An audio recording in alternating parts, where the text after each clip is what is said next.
since even stars can align. Could two fates possibly intertwine? Picture this. Your days in your rural hometown leave you yearning, wanting more. You get your wish, just not the way you were expecting, by swapping bodies with someone else. And every night after sleeping, you and that person go back and forth in each other's lives, each of you gaining a new perspective into a different world. Learning the grass isn't as green in the big city, but somehow, getting to know each other, you develop emotions that transcend distance and time. This is the fantastical story of Kimi no Nawa, or Your Name. So let's get started and watch this story unfold. Rushing down the stairs to greet her family, 17-year-old Mitsuha Miyamizu receives a gentle scolding from her little sister Yotsuha for oversleeping yet again. Offering a casual apology, Mitsuha confidently announces her plan to be in charge of breakfast the next morning. As she helps herself to a meal, Grandma Hitoha watches her granddaughter with a discerning eye and notes that Mitsuha seems to have returned to her usual self. Yotsuha adds her own perspective, mentioning how Mitsuha was something else the day before.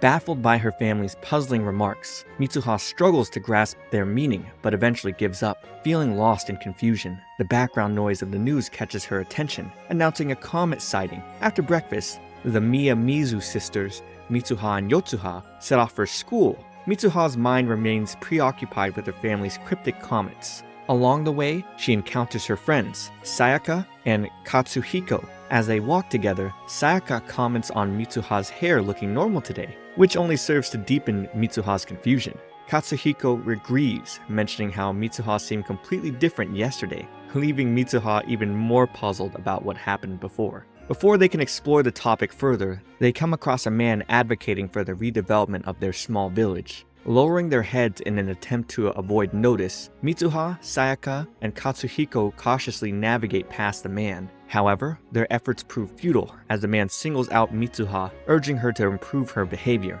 Onlookers respond with laughter and hushed conversations about how embarrassing and hard it must be for Mitsuha to have a mayor for a father. Feeling embarrassed by the unexpected attention, Mitsuha hastens her steps, eager to distance herself from the awkward encounter. Finally reaching the sanctuary of school, she exhales a sigh of relief, hoping to leave the uncomfortable incident behind. While in class, Mitsuha absent-mindedly flips through her notebook, only to discover peculiar handwriting scribbled on one of the pages. Before she can pay more attention to the teacher unexpectedly calls her name, prompting her to stand up. At that moment, the teacher jokingly asks if she is able to remember her own name today, leaving Mitsuha further puzzled. The classroom erupts in laughter, which adds to her confusion and embarrassment. Later that day, seeking clarity, Mitsuha turns to Sayaka and asks about the peculiar incident. Sayaka unveils the puzzling events of yesterday, where Mitsuha struggled to recall her name and locker, and also appeared at school in a disheveled state. Upon hearing everything, Mitsuha gasps in shock, prompting Sayaka to remark that she's acting like she has amnesia. However, Mitsuha defends herself, saying that things have been strange lately, beginning with waking up from a dream where she is living in someone else's life. Embracing his geeky side, Katsuhiko eagerly joins the conversation, proposing that Mitsuha's unusual experiences might come from memories of a past life, or a connection to the Everett multiverse lurking in her subconscious. Sayaka, wanting to ground the discussion, quickly hushes Katsuhiko and offers a more down-to-earth explanation, labeling the strange occurrences to nothing more than stress. She also subtly reminds Mitsuha about the upcoming ritual.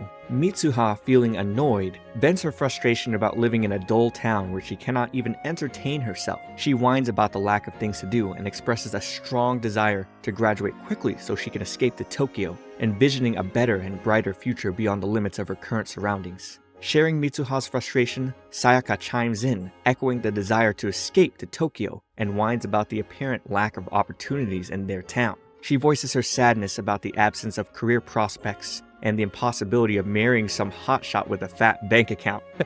Growing tired of the girly complaints, Katsuhiko decides to inject some change into the atmosphere and proposes a trip to the cafe. The girls eagerly respond with excitement, envisioning a delightful outing. However, their enthusiasm quickly deflates when they realize that Katsuhiko's idea of a cafe involves nothing more than grabbing hot cocoa from a vending machine. Mitsuha finds herself so utterly disappointed that she ends up leaving Sayaka and Katsuhiko. While alone, Sayaka asks Katsuhiko what he plans to do in the future. Unable to cook up a fancy future for himself, Katsuhiko answers back honestly, revealing his plan of growing old in their boring and dull town. As night takes over, the Miyamizu family gathers to prepare for the ritual. Grandma Hitoha takes charge, guiding the girls in the intricate task of sewing the threads together. She emphasizes the significance of these threads, explaining how they safeguard the rich history of their town, Itomori. In a passionate outburst, Grandma Hitoha expresses her frustration with the younger generation, complaining about how they have neglected their true roots. She also reminds the girls of their solemn duty as priests to uphold the traditions of their ancestors, preserving the essence of their town's history. The conversation takes a sudden turn as Grandma Hitoha directs her frustration towards her son-in-law, cursing him for abandoning the path of priesthood to pursue the cutthroat world of politics. The tension in the room thickens as the weight of tradition clashes with the allure of modernity within the Miyamizu family. Shortly after that, Mitsuha and Yotsuha get dressed to perform the ritual. Sayaka and Katsuhiko join Mitsuha at the shrine to watch and show their support. As Mitsuha chews on the rice then spits it out, Katsuhiko explains to Sayaka that it's the oldest method of making sake, revealing how after spitting the rice, it's left to be fermented. However, when some of Mitsuha's classmates arrive, they find the ritual disgusting and label Mitsuha as a weirdo for practicing in such a disgusting ritual. Following the conclusion of the ritual, Yotsuha takes on the role of a comforting presence for her older sister. She advises Mitsuha to stop thinking about the classmates who visited the shrine merely to mock her. However, Yotsuha's well-intentioned words fail to ease the pain and embarrassment in Mitsuha's heart. In a moment of emotional intensity, Mitsuha, overwhelmed by frustration, releases her pent-up feelings into the night. Her voice carries through the darkness as she passionately yells her wish to be reincarnated as a handsome guy living in the bustling city of Tokyo. To Mitsuha's astonishment, she wakes up the next day in an unfamiliar place, now inhabiting the body of a boy. The realization of her altered anatomy causes her cheeks to flush with embarrassment, particularly when she senses the urgent need to use the restroom. After dressing in Taki Tachibana's clothes for school, she discovers that she is not only in a different body, but also in Tokyo. Struggling to accept this surreal turn of events, Mitsuha convinces herself that this is not true but merely an exceptionally vivid dream. When she arrives at a cafe with Taki's friends, she decides to make the most of the dreamlike scenario by indulging in a feast like some greedy king. As she thoroughly enjoys her meal, Mitsuha's attention is drawn to a notification on Taki's phone, revealing that she has a shift at work. Rising from the table, she hesitates and then shyly asks Taki's friends to guide her to the workplace. Which of course surprises the boys, as why would Taki need navigation from them to his own workplace? Arriving at the Italian restaurant where Taki works, Mitsuha jumps right into her new role as she navigates taking orders from customers and managing the chaotic kitchen. Mitsuha begins to realize that the fast-paced hustle of restaurant life is not quite her cup of tea. She can't help but wonder when this vivid dream will finally come to an end as the orders continue to pile up. Before long, a customer catches her attention, complaining about finding a toothpick in his food. Mitsuha inspects the dish and calmly informs the man that it is impossible for an Italian restaurant to serve toothpicks. This response only serves to further infuriate the customer, who unleashes his anger on her. Just as the situation escalates, Taki's colleague, Okudera Miki, steps in to diffuse the tension and handle the angry customer. After apologizing to the rude customer, Miki is met with a disturbing response as he smirks and proceeds to tear up her skirt without her knowledge. As the rush hour winds down, Miki panics upon noticing the tear in her skirt. Displaying a touch of unexpected heroism, Mitsuha steps forward, offering to mend the torn fabric. After skillfully fixing the skirt, Miki admires Mitsuha's handiwork, thinking that Taki must have discovered his feminine side. She compliments Mitsuha, causing her to blush. Following her shift, Mitsuha returns home and curiously explores Taki's phone, discovering Taki's diary and organized life. Mitsuha cannot help but express her envy at his Tokyo lifestyle while scrolling through his camera roll. In a wishful tone, she muses about Taki's apparent luck in living in the bustling city. Before leaving her mark on his day, Mitsuha takes a moment to leave an entry in Taki's diary and writes her name on his palm, leaving a subtle trace of her presence in this mysterious, dreamlike experience. The next morning, Taki awakens and finds Mitsuha's name scribbled on his palm, which confuses him greatly. Brushing off his puzzlement, Taki gets dressed and meets up with his friends, who teasingly inquire if he is now capable of finding his way to work. Puzzled by the odd conversation, Taki quickly excuses himself, leaving his friends to ponder how he seems to have returned to his usual usual self. Surprisingly, seeing Taki back to his old self disappoints them as they fondly recall how cute Taki was yesterday. Arriving at the restaurant, Taki is greeted by envious coworkers who berate him for his apparent overachievement the previous day. Amidst the chaos, one particularly curious colleague eagerly presses Taki for details about his interaction with Miki after they left the restaurant together. Taki, utterly surprised by the statement, stares back blankly, confessing that he cannot recall anything. Just as the atmosphere thickens with angry coworkers, Miki arrives and directs her attention towards Taki, greeting him especially, causing the rest of the coworkers to bristle with jealousy as their envy burns brightly in the air. And I'd brighten up if you like this video and subscribe to my channel. Here at My Shoujo Weekly, I'm sharing fun stories in anime, manga, and manhwa, all in the shoujo genre. So come on, hit that subscribe, give me a like. In the meantime, as Mitsuha awakens in her room, she is greeted by an unexpected sight, her arm adorned with mysterious scribbles. Yotsuha, her sister, quickly appears and greets a still dazed Mitsuha, and jokingly remarks on the absence of her usual morning ritual of squeezing her own melons. Still groggy, Mitsuha heads to school only to be met with an increased level of attention from her peers. Puzzled by the intensified attention, she turns to her friend Sayaka for an explanation. Seated next to Sayaka in class, Mitsuha inquires about the weird stares, prompting Sayaka to disclose the events of the previous day. Sayaka shares how boldly Mitsuha confronted her bullies who had been spreading negativity about her. This information leaves Mitsuha surprised, as there is no way she could have confronted her bullies. During the lunch break, Sayaka talks more about the confrontation that took place between her and the bullies, emphasizing on how she was so bold that she automatically left the bullies stunned in silence.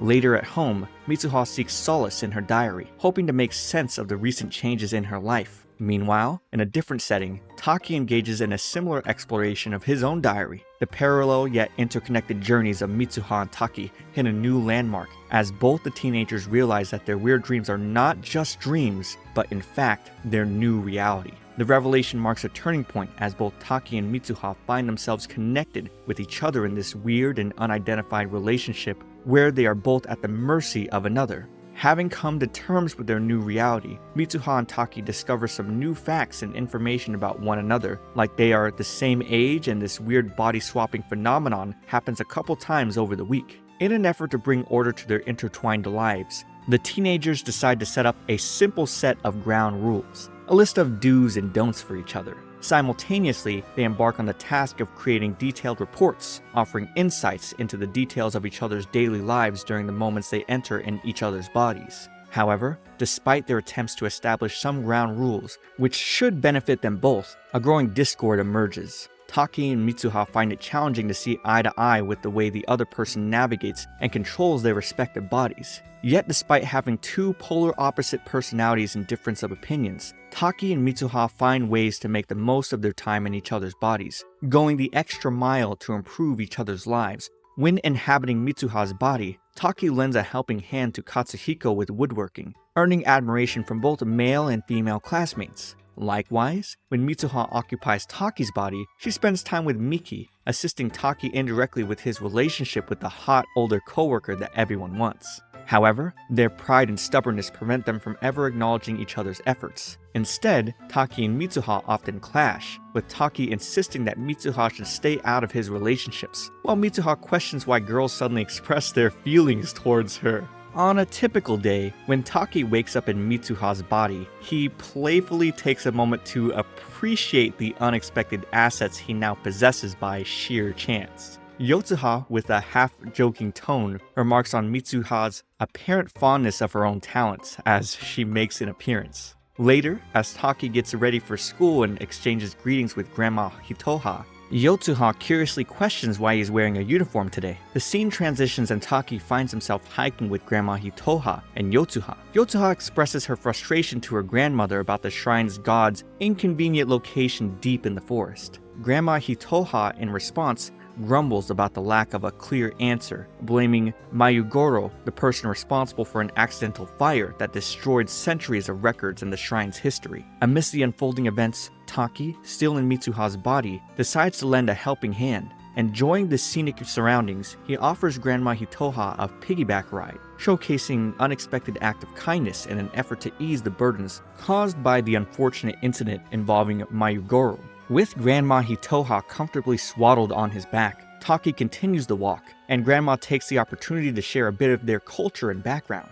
Grandma Hitoha introduces the concept of musubi and asks if anyone is familiar with its meaning. Confused as he has never heard the word before, Taki listens attentively to Grandma's explanation. Grandma Hitoha unveils musubi as the god they worship, describing its unique ability to connect and unite people, along with possessing extraordinary powers. As the group takes a short break, Grandma delves into the significance of their offerings to the god Musubi, emphasizing how these offerings establish a connection with their deity. Standing at their destination, Taki is filled with awe, realizing the profound significance of what he has learned and also got to witness. The embodiment of the god of Miyamizu Shrine, which could not have been possible in normal circumstances and is technically all thanks to the unique experience of trading bodies with Mitsuha. Grandma Hitoha then takes charge and guides her granddaughters down a path, unveiling that they have crossed to the other side of the world. To return to their own world, she explains they must leave a part of themselves behind as part of this ritual.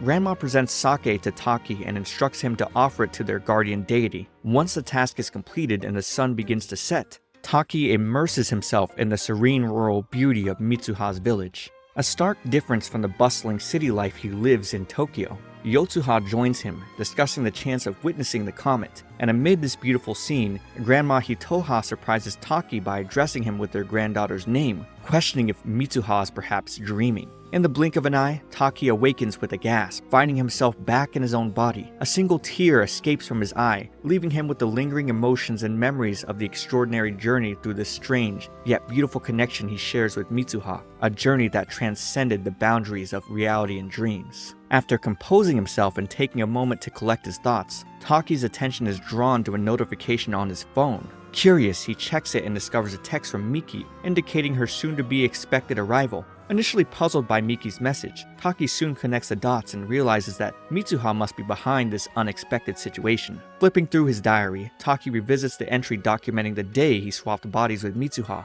As he reads Mitsuha's perspective, he pieces together the puzzle. Turns out, Mitsuha has once again taken on the role of a matchmaker, orchestrating a date between him and Miki. Though initially surprised by Mitsuha's actions, Taki finds himself on cloud 9 as he quickly wears his best outfit and dashes out the front door like his life depends on it. In the meantime, Mitsuha wakes up in her own room and smiles at the thought of setting Taki up with his longtime crush. Feeling rather accomplished, Mitsuha allows herself to celebrate a little while Taki reaches at his location and waits for Miki to show up at the station. It doesn't take long for her to show up and the two begin their day together. Meanwhile, in another timeline, Mitsuha, while getting dressed for school, begins to weep while thinking about Taki and Miki spending their day together, unable to understand the reason behind her tears. Mitsuha wonders why she's weeping when she was the one who excitedly set Taki up for a date. Similarly, Taki's date does not go as planned, as upon arriving at the restaurant, Taki reads through the diary entry about how Mitsuha is telling him that she really wants to go on this date, but in case they don't swap bodies that day, she urges him to enjoy his date and thank her later. But unfortunately, throughout the entire time, Taki finds himself in an uncomfortable position and decides to seek some comfort from the notes that were left behind by Mitsuha. He quickly goes through them and realizes how the girl has mocked him for being inexperienced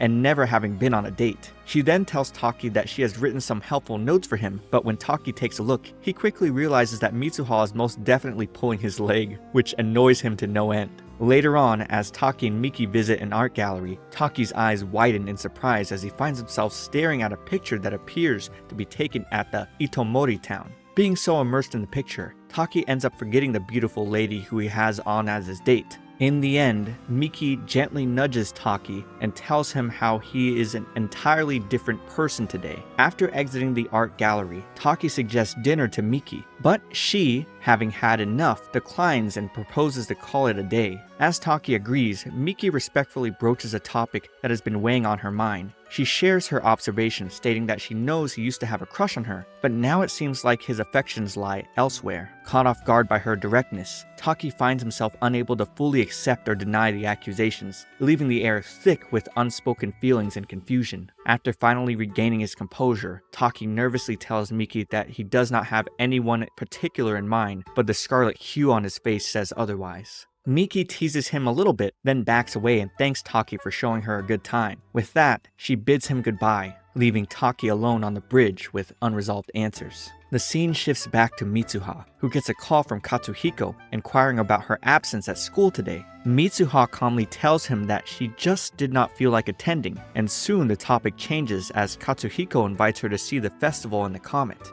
Mitsuha tells him that she will be there, and once the night falls, Katsuhiko finds himself waiting impatiently for Mitsuha's arrival. Sayaka, who had been keeping the eager, love-struck teenager company, teases Katsuhiko by forcing him to admit that he just wants to see Mitsuha in her traditional dress. Katsuhiko almost instantly tells Sayaka to pipe down, and then comments in concern on how Mitsuha sounded dispirited on the phone call. Sayaka, in her usual jokester mode, tells Katsuhiko that it was perhaps because Mitsuha did not want to talk to a loser like him. Speaking of the devil, Mitsuha arrives on the scene, causing Sayaka and Katsuhiko to stare at her in utter shock. The two friends struggle to find the right words as they take in Mitsuha's new haircut. Sayaka asks if she's okay, but Mitsuha twirls her short locks shyly and says that she knows she looks funny in this new haircut. As the group of friends makes their way to the festival, with Mitsuha walking ahead, Katsuhiko asks Sayaka if Mitsuha's new haircut is inspired by a recent heartbreak. Sayaka answers Katsuhiko with another snarky question, wondering why boys associate haircuts with breakups. The conversation is then left in the mud as Mitsuha ushers her friends to hurry up as they finally arrive at their location. With the comet perfectly in sight, Mitsuha's eyes widen in awe. Soon the scenes shift to Taki, who is still on the bridge, mulling over his relationship with Mitsuha and their weird connection. In a desperate attempt to hear Mitsuha, Taki calls on her number, but of course the operator tells him that the number he's trying to reach is unavailable. Dejected by the outcome, Taki decides to tell Mitsuha about his train wreck of a date the next time they will swap bodies. But as fate would have it, the two never swapped again. As days would carry on like usual, Taki goes on to devote his precious time to drawing the scenic view he saw and experienced in Mitsuha's village. As the days softly slip by, Taki feels a stirring restlessness, where everything around him remains unchanged. Yet within him, a gentle transformation unfolds as he finds his heart longing for a life which he has only lived through his dreams. Finally fed up with his life in Tokyo, Taki packs his bags and ties Mitsuha's ribbon around his hand. With Mitsuha's bow tie as his lucky charm, Taki decides to catch a train, but upon arriving at the train station, he receives a tiny surprise as he finds Miki and his friend Tsukasa. The two join Taki in his journey, which confuses him. So in the train, Taki asks Tsukasa what he's up to. His friend then tells Taki that they are all worried for him and do not want him to travel to an unknown location alone. Tsukasa also voices out concern about him being catfished. This comes as a surprise to Taki, who asks Tsukasa what he means by getting catfished. Miki answers for him, stating that they know he has met someone on an online dating platform, and because of the stranger danger rule, they simply can't let him meet the person alone. In truth, the reality could not be more far from what Taki's friends had imagined. Arriving at the location, Taki steps out of the train, excited. He thinks about how since Mitsuha and he had stopped swapping bodies, it only makes sense for him to meet her in person. Soon enough, Taki initiates his search for Mitsuha. He looks for her everywhere until exhaustion and dejection takes over him. After spending hours in pursuit of Mitsuha, Taki takes a breather in a ramen shop with Tsukasa and Miki. There, the elderly shop owners notice Taki's drawings of Itomori and come to ask him about it. This raises his spirits as he questions the couple about the way to Itomori. Stunned by Taki's questions, the couple hesitates to answer him. The scene shifts as Taki now stands at what appears to be the ruins of what was once a beautiful rural town. Tsukasa then gravely tells Taki about the Itomori incident of 2013, where the comet Tiamat struck the town with its full force, taking the lives of many. Taki, however, refuses to believe Tsukasa, who tells him that it has been 3 years since the calamity struck the town. And as a result, he quickly fishes out his phone to show his friend the notes left behind by Mitsuha just recently. But once Taki opens his phone, he finds Mitsuha's notes disappearing, erasing on their own by some unseen and cruel force.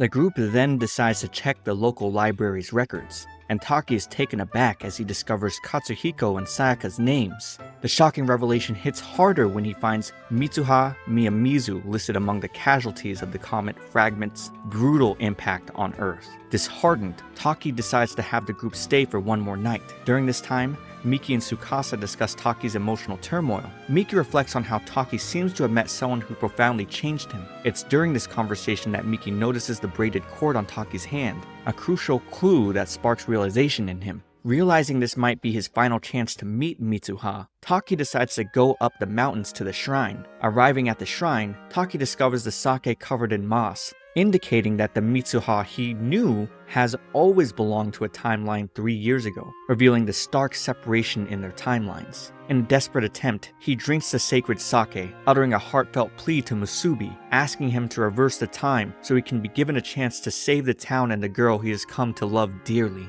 As Taki turns to leave, he slips, triggering a profound cinematic playback of Mitsuha's life. The scenes unfold, revealing the emotional struggles of Mitsuha's family after her mother's death. Tensions rise as her father faces inner turmoil, admitting that he cared more for his wife than the shrine. The revelation leads to a heart-wrenching moment when Mitsuha's grandmother instructs him to leave, leaving the two young girls in the care of their grandmother. The playback intensifies, unveiling the tragic fate that befell Mitsuha as the comet fragments landed directly where she stood. Taki, in his desperate helplessness, shouts for her to run away from the wretched fate that is about to consume her life. Waking up in Mitsuha's body in 2013 Itomori, Taki realizes he's been given a chance to save the town. However, his emotional state alarms Yotsuha, who believes he has lost it as he sobs uncontrollably. Despite his earnest attempts, Taki struggles to convince Mitsuha's grandmother of the impending disaster posed by the comet fragment. During their conversation, Grandma Hitoha asks her granddaughter who she is, which surprises Taki, who asks if she is known all along.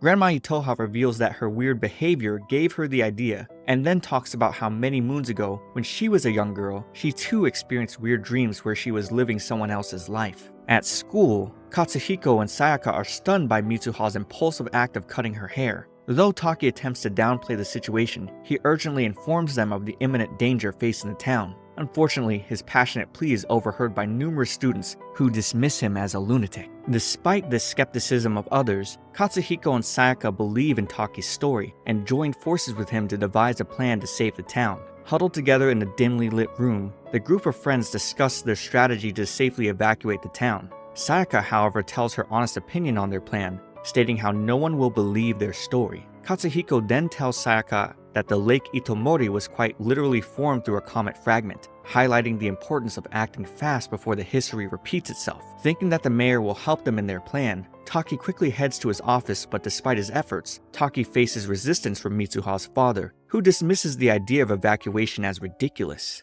Moreover, the mayor convinces himself that his daughter must be sick in the head and tries to send Mitsuha to a mental hospital. Frustration boils over, and Taki finally gives in to his animal instincts as he grabs the mayor by the collar, unable to contain his anger. In the midst of their confrontation, the mayor, puzzled and confused, addresses his daughter, but then takes a detour and hesitantly asks the person standing as his daughter to unravel their true identity. Taki, disheartened by the failure to persuade the mayor about the danger lurking over their heads, exits out of his office and witnesses the locals setting up stalls for the festival. On his way back, Taki encounters Yotsuha, who expresses concern for Mitsuha, unaware that she is speaking to Taki in Mitsuha's body. However, Taki ignores Yotsuha's concerns and orders her to evacuate the town with Grandma Hitoha. Confused by her sister's ramblings, Yotsuha asks her what is going on as yesterday she left for Tokyo. This revelation surprises Taki, who is then greeted by Sayaka and Katsuhiko. Taki begins to wonder if Mitsuha is perhaps at Musubi's shrine. Without any further thoughts, she borrows the bike from Katsuhiko and takes off. It is then revealed that, just like Taki, Mitsuha made an attempt to meet him, oblivious to the time gap between their timelines. Traveling to Tokyo, she retraced his steps but failed to locate him. As she was about to give up, she spots him on a train and runs after him. Finally reuniting, Mitsuha is shocked to discover that the Taki from that time doesn't recognize her. Their encounter is brief as she has to leave to catch another train. In a bittersweet moment, Taki, unaware of the significance, asks for her name. Mitsuha shouts her name and throws the braided cord from her hair at him, which he catches. In a sudden realization, Taki remembers that if he is in Mitsuha's body, then Mitsuha must be in his. Overlooking the timeline separation, he rushes back to the mountain to find her. Simultaneously, in 2016 Itomori, Mitsuha wakes up in Taki's body, makes her way to the summit, and comprehends the tragic truth that the comet fragment fell on her, leading to her demise. Recoiling in horror, she grapples with the overwhelming reality. As Taki arrives at the summit and begins shouting Mitsuha's name, an unexpected connection unfolds. Mitsuha and Taki's body responds by calling out Taki's name. Despite being unable to see each other, both can sense the presence of the other on the mountain. Turning around, they meet, having returned to their own bodies. Happily reconciled, Taki and Mitsuha share laughter, though Mitsuha is disgusted by Taki's drinking of her sake, playfully calling him a pervert. As they laugh, they realize that twilight is nearly over. Taki proposes writing their names on each other's hands to prevent forgetting upon waking up. However, their attempt is cut short, and Taki is thrown back to 2016, while Mitsuha returns to 2013. Taki desperately repeats Mitsuha's name, struggling to hold on to the memories. In a last desperate effort, he declares that wherever Mitsuha is in the world, he will come find her before losing his memory. Meanwhile, in 2013, Mitsuha teams up with Katsuhiko to execute the plan. Katsuhiko infiltrates the electrical substation, planting timed explosives that disrupt the power supply. Sayaka uses the high school's backup systems to call for an evacuation. However, City Hall intervenes, attempting to halt Sayaka's evacuation efforts. Mitsuha, urged by Katsuhiko, rushes to City Hall to convince her father to help. As tensions escalate, Katsuhiko's father and his contractor friends move to apprehend him, only for everything to come to a standstill as they witness the celestial event of Tiamat splitting apart, introducing a moment of awe and uncertainty. As Mitsuha runs towards City Hall, desperately repeating Taki's name, she faces the same memory loss that plagued Taki. Saddened, she stumbles and rolls down the road. However, she remembers that Taki wrote on her hand. Opening her palm, she discovers the message, "I love you," instead of his name. Though frustrated by her inability to recall his name, she pushes forward, determined to reach City Hall. In a dramatic turn of events, the comet fragment is seen falling at Mitsuha's home, exploding out and destroying Itomori. 8 years later, in Mitsuha's timeline, 5 in Taki's, anniversary newscasts reveal that Mitsuha persuaded her father to conduct an emergency evacuation drill, saving all of Itomori's residents. Unable to recall the body swapping, they become silent heroes, sparking rumors and conspiracy theories. Taki, now graduated in job hunting, feels a persistent sense of loss. Drawn to items related to Itomori, he overhears Katsuhiko and Sayaka discussing their upcoming wedding plans, but struggles to place their names. Passing by Mitsuha, a fleeting connection is sensed, yet they continue walking without recognizing each other. Taki, haunted by the vanished town, questions why the memory of a non-existent place tugs at his heart. As the seasons shift, both Taki and Mitsuha awaken and set off towards their own destinations. While on separate trains, they are stunned to catch sight of each other as their trains parallel. A shared sense of recognition sparks within them, leading them to conclude that they were searching for someone. As they get off at their next stops, they embark on a quest to find each other. Finally, they meet at the Suga Shrine staircase. However, in a heartbreaking moment, Taki seems to forget his purpose there and walks past Mitsuha, leaving her in despair. At the top of the staircase, Taki's patience crumbles and he turns around, questioning Mitsuha if they've ever met before. Overwhelmed with emotion, Mitsuha tearfully responds that she thought so too. Their reunion ends in tears of joy as they embrace, the weight of their shared destiny finally realized. In the ending scene, they ask each other's identity, a reminder of how their love survived the challenges of time and different realities through their names. Such a beautiful tale between the fated time-traveling body swappers. I hope you enjoyed this, as it's one of my favorite anime movies. Subscribe to my channel for more content like this, but for now, watch this next video. It's me, ComfyTea. I'll see you all in the next one.